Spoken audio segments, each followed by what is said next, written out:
I was born in Akron, Ohio.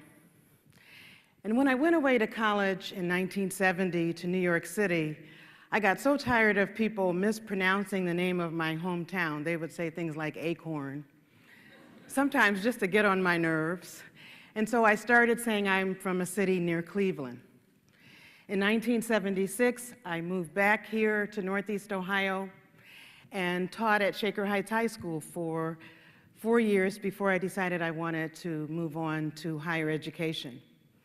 In 1987, I earned a PhD in English from Case Western Reserve University, studying Toni Morrison and other American writers and doing one of the first cross-cultural studies on Toni Morrison. I later moved on after working as a professor to become an associate provost, and then I was provost at a historically black college for women in Greensboro, North Carolina.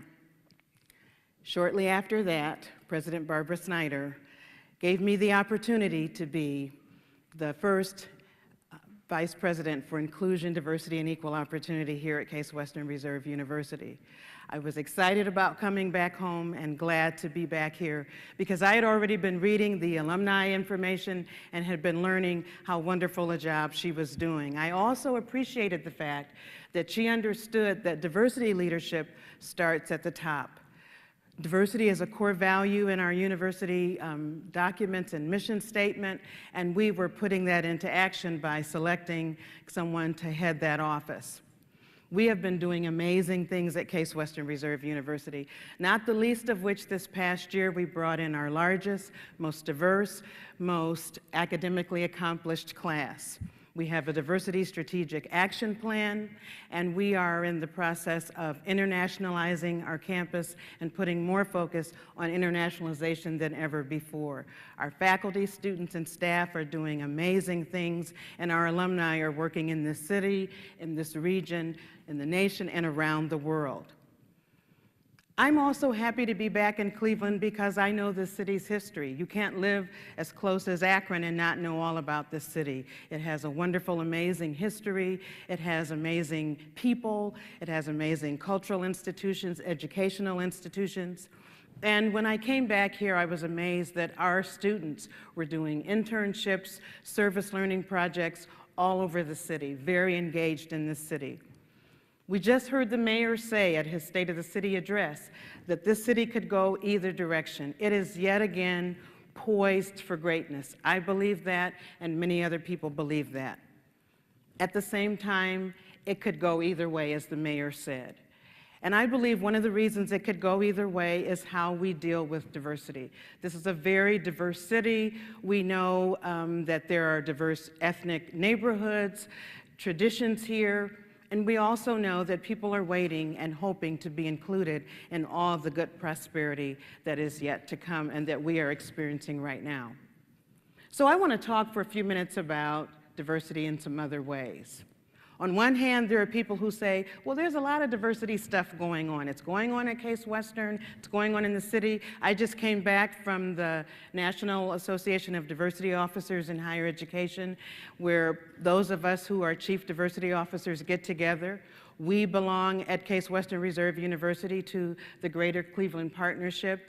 The Commission on Economic Inclusion has celebrated us for our work. We've gotten national awards already for our work in diversity. And there are some people that says there's a lot going on, we're done already.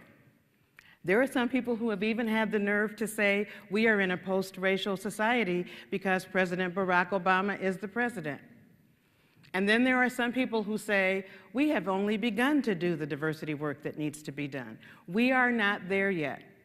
I refer to diversity as the nation's unfinished business. I believe in celebrating what has happened that is positive, and I believe in telling the truth about the work yet to do.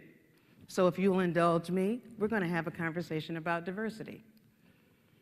I'd like to begin by sharing some quotations that I really believe help set the context for a dialogue on diversity.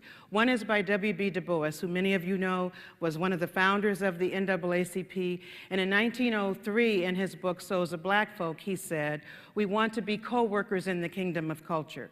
If you've been part of a marginalized group, whether by race or ethnicity or sexuality or religion or age or disability or veteran status, you know you want to be a co-worker in the kingdom of culture. You don't want to be on the margins, you want to be included. My second quotation comes from Bell Hooks. "Whenever I teach, I know I stand at the intersection of race, gender, and class in the classroom."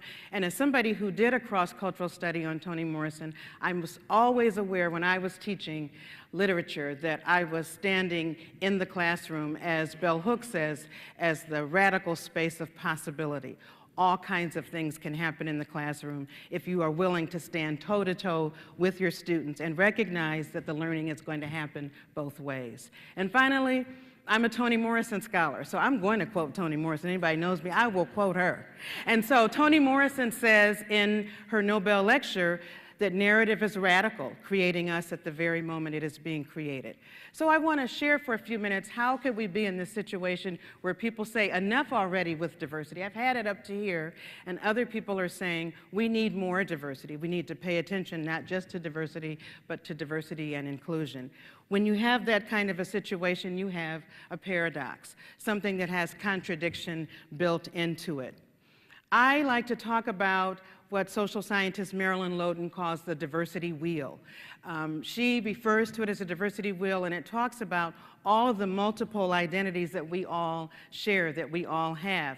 She talks about race and gender and sexual orientation and age. You see that in the circle. There's also other elements of our identity like religion, our education, our geographical location. And then there are organizations, where we're located in the organizations in which we work, in which we worship, in which we lead, whatever our roles are, what our status is in those organizations.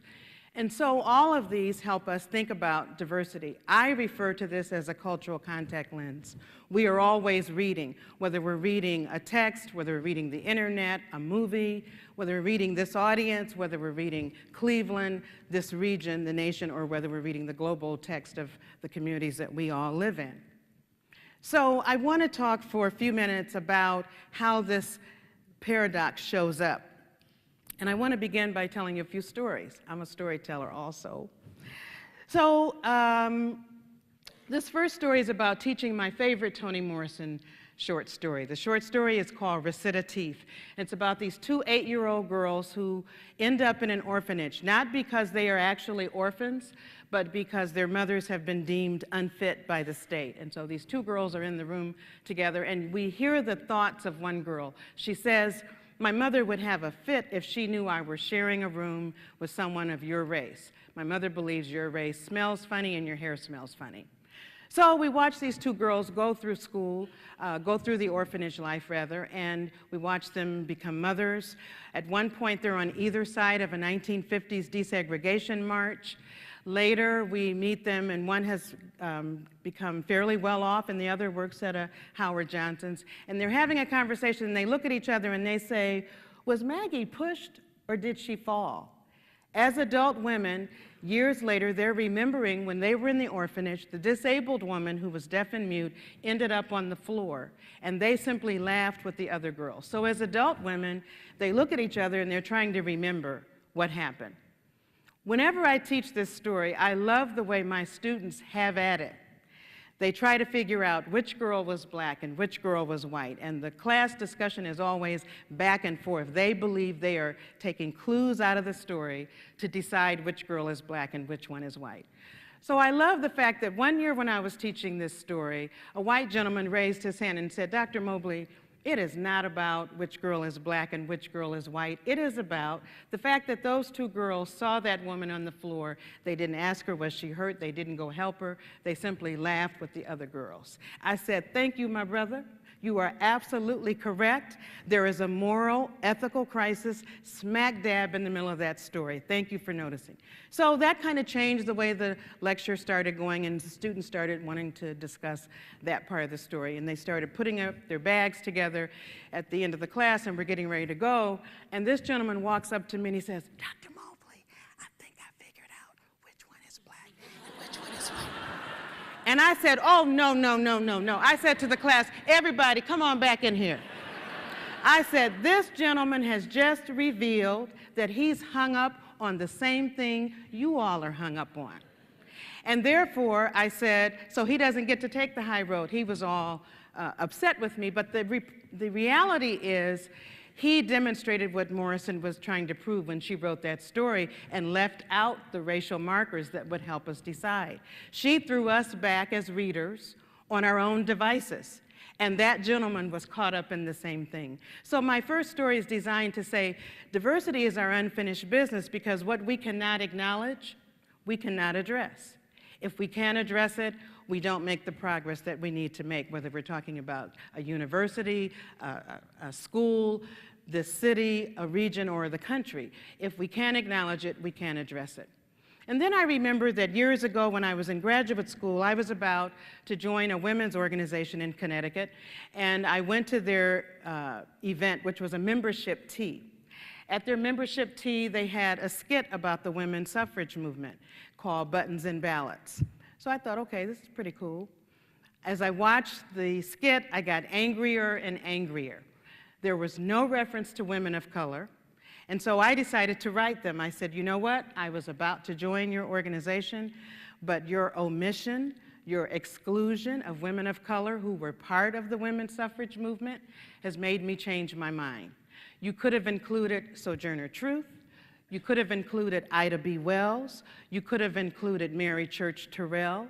You could have included the women of Delta Sigma Theta Incorporated. But since you did not, I'm really not interested." Much to my surprise, the women of that organization wrote me. They said, "You're absolutely right.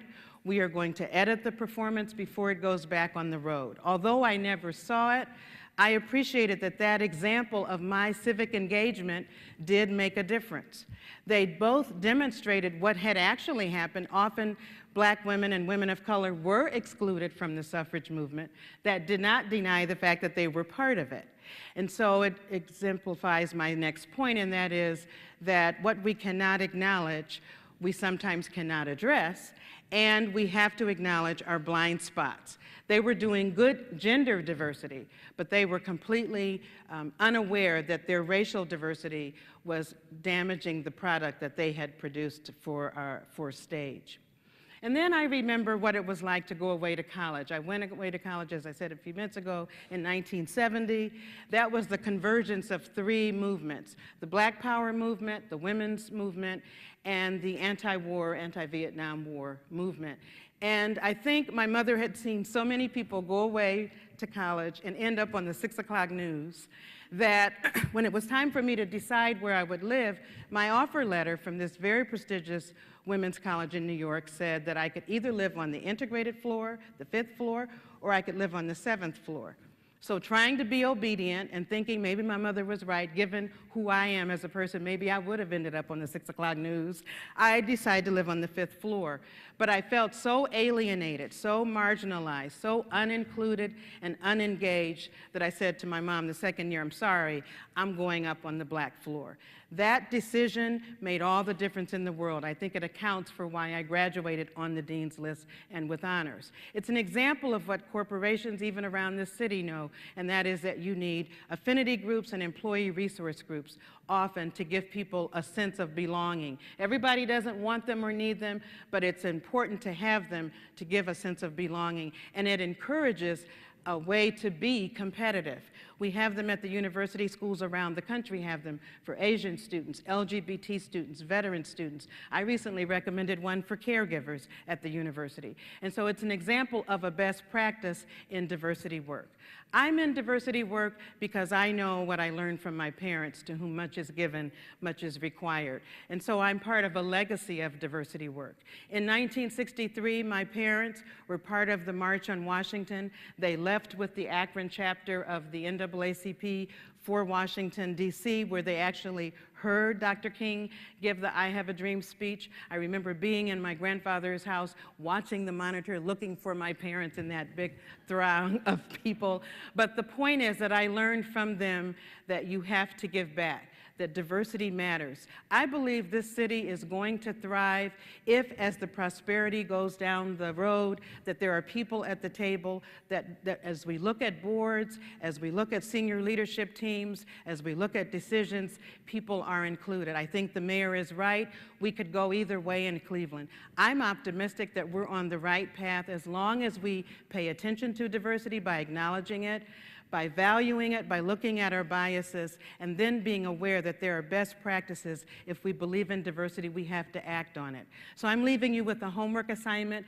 Think about what your diversity stories are. My 3 questions for audiences are always, who am I, what is my work, and how will I contribute? That's a question of identity, it's a question of calling, and it's a question of service. It's not enough to say I have friends of a particular group. It's not enough to say I care about something. It is important to act on what we care about. I believe Cleveland is worth it, I believe this region is worth it, and I believe our country and the global community of which we are a part is worth it. Thank you.